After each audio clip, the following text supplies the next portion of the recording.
اللہ کی غلامی میں نازل ہوگا اور اس کو محمد نام دیا جانا لازم تھا. یہ مرتبے کی برابری کے لیے نہیں ہوتا، یہ پیغام کے یکساں ہونے اور ہدایت کے بیان ہی اسی ہونے کے وہی چیز ہونے پر دلالت کرتا ہے. اب ان مولویوں کو یہ بات عقل میں نہیں آتی. اگر ان سے ان کی مراد یہ ہے کہ اگر آنے والے مہدی کو محمد کہہ دیا جائے تو گویا ایک نیا سلسلہ محمد کا شروع ہو گیا، پہلا محمد وہاں تک ختم، ایک نئے محمد کا اجرا، تو جھوٹے ہیں اور ناسمجھ ہیں. ان کو عقل ہی نہیں. اگر اس اصول کو تسلیم کریں گے تو قرآن پر کیا اعتراض پڑیں گے؟ اس آیت کی کیا تشریح کریں گے جہاں اللہ تعالیٰ فرماتا ہے وَمَا رَمَيْتَ إِذْ رَمَيْتَ وَلَٰكِنَّ اللَّهَ رَمَىٰ. اے محمد تو نے مٹھی کنکریوں کو نہیں پھینکی، جب تو نے پھینکی ماں تسلیم کرتا ہے. وَلَٰكِنَّ اللَّهَ رَمَىٰ، بلکہ اللہ نے مٹھی چلائی تھی. انما یبایعونک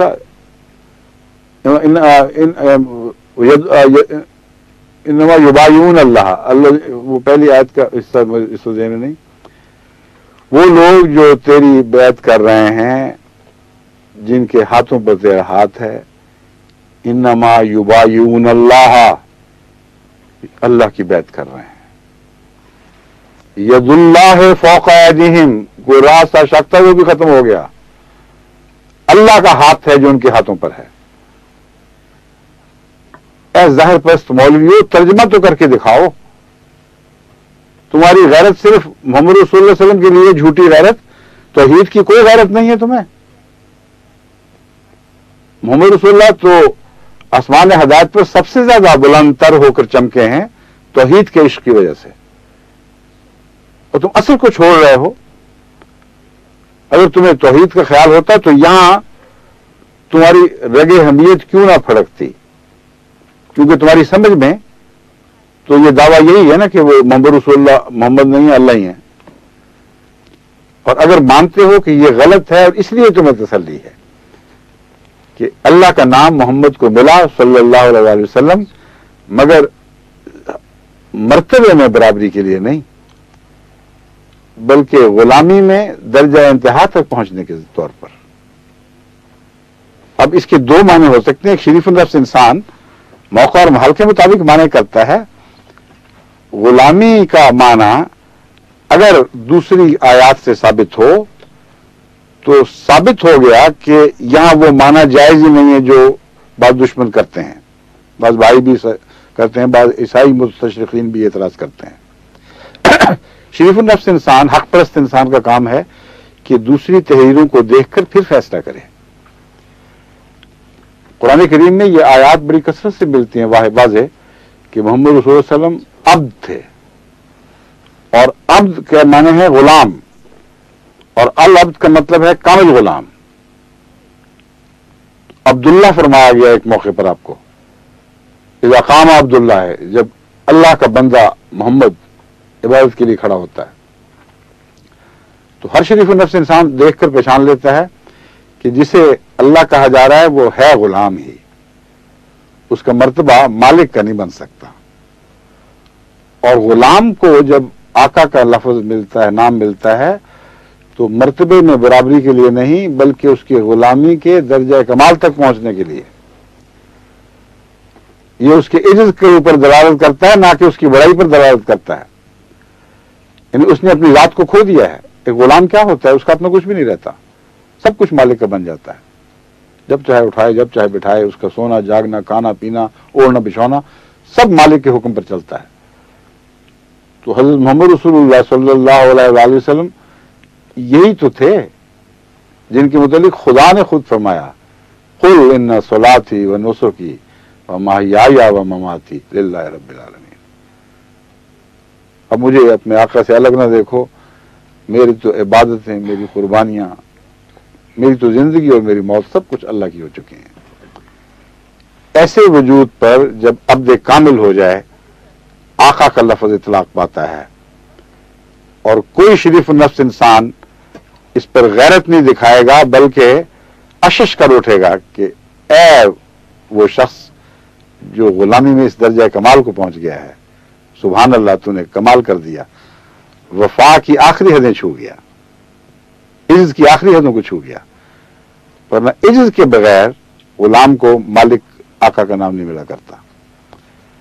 بین ہی اسی مضمون سے حضرت مسیح موعود علیہ السلام کی عبارتوں کو اور احمدیوں کی عبارتوں کو پہچاننے کی کوشش کرو تو سوائے اس کے کہ تعصب کی پٹی آنکھوں میں باندھی رکھنی ہے، اتارنی ہی نہیں، تو صاف دکھائی دے گا۔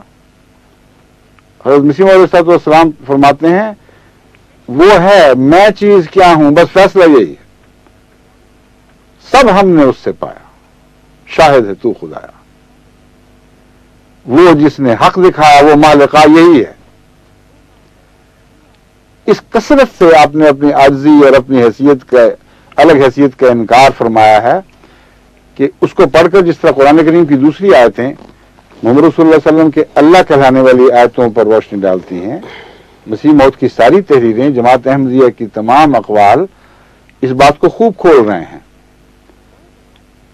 اب سوال یہ پیدا ہوتا ہے کہ مرزا بشیر احمد صاحب کو ضرورت کیا پڑی تھی یہ کہنے کی؟ مولویوں کو آپ یار مجھے مار کہہ کہ خام خام مصیبت ڈال لی، جانتے ہیں وہ خود بھی اور سارے احمدی جانتے ہیں مراد کیا ہے۔ وہ یہ کہ یہ بڑی چلاک قوم ہے مولوی، یہ باتیں پیچھے پڑھ کے کوکس کر کر کے کہلواتے ہیں۔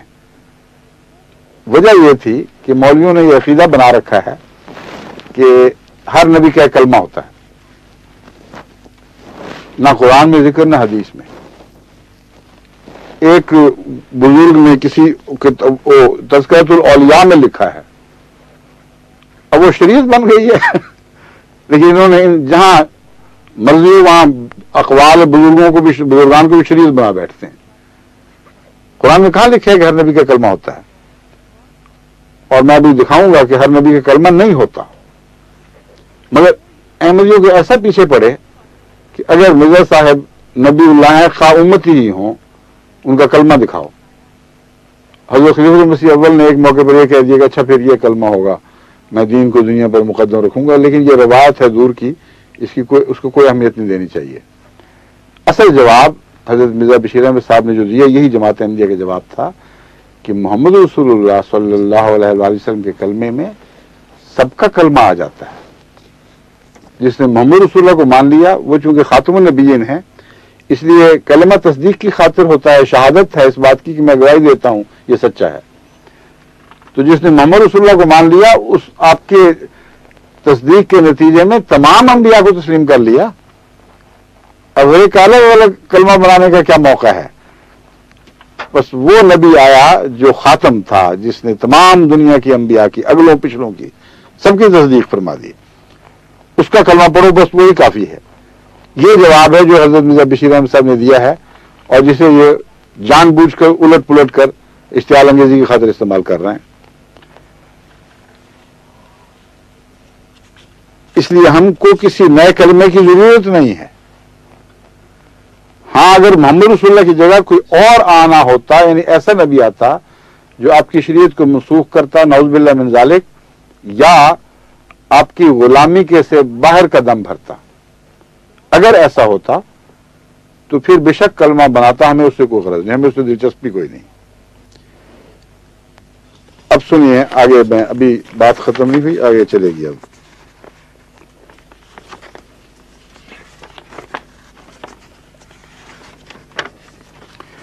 اب میں ان سے پوچھتا ہوں جو کلمہ کہتے ہیں ہر ایک کا الگ ہوتا ہے۔ اب تو جواب دے دیا گیا ہے کہ اگر ہوتا بھی تو جو نئی شریعت لایا نہیں، جو نئی نبوت نہیں لے کے آیا، جو نئی سنت نہیں جاری کر رہا، دعویٰ کرتا ہے کہ ایک سرے منہ بھی تم نہ قرآن سے منحرف ہو سکتے ہو، نہ محمد رسول اللہ کے اطاعت سے باہر جا سکتے ہو، اگر جاؤ گے تو تم خدا کے نزدیک مردود اور ملعون ہو جاؤ گے۔ جس کا یہ دین ہو وہ نیا کلمہ کیا بنائے گا؟ اس نے تو اپنا وجود کھو دیا، ورنہ اس پر یہ لفظ آقا غلامی کے رشتے کو ظاہر کرنے کے لیے اطلاق بھی نہ پاتا۔ اب بتائیں، یہ ان سے پوچھتا ہوں جو کہتے ہیں ہر ایک کا کلمہ ہوتا ہے، ابراہیم علیہ السلام کا کلمہ کیا تھا؟ کہیں کوئی ذکر ملتا ہے بائبل میں کہ یہ کلمہ پڑھا کرتے تھے لوگ ابراہیم کا؟ اپنی طرف سے جو مرضی بنا لو، صدیق اللہ کہہ دو بے شک، لیکن سوال یہ ثبوت کیا ہے؟ اور ابراہیم علیہ السلام کے بعد حضرت اسماعیل کا بھی کوئی کلمہ تھا؟